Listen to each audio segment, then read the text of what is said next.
Robinson Crusoe discovers a footprint. Robinson Crusoe's ship had been destroyed by the sea. He had been alone for many years and longed for company.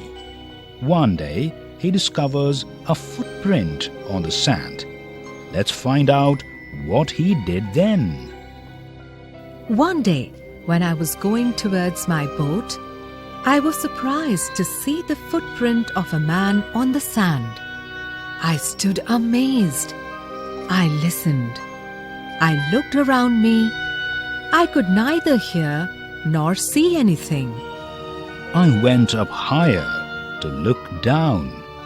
I went up the shore and down the shore, but it was no good.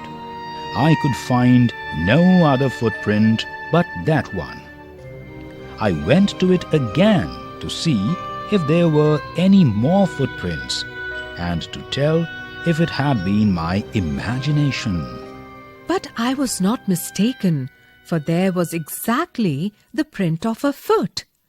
Toes, heel, every part of a foot.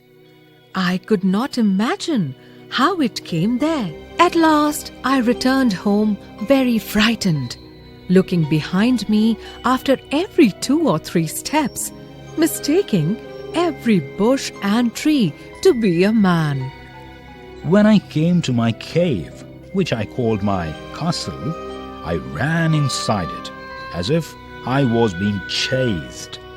I do not remember whether I used the ladder or went in by the hole in the rock, which I called the door. I ran for cover faster than any animal could run. I did not sleep that night. The more I thought about what I had seen, the more afraid I became. I thought it could be one of the savages of the mainland who had wandered out to the sea in a small boat. Luckily, I was not on shore at that time. But what if he had seen my boat?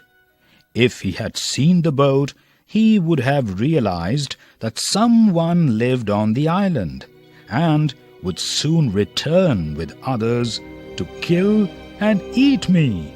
And so I lay fearful for many days and prayed for protection.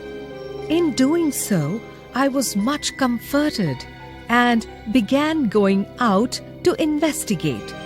But even now, as I went forward, I looked behind me frequently because I was still very frightened.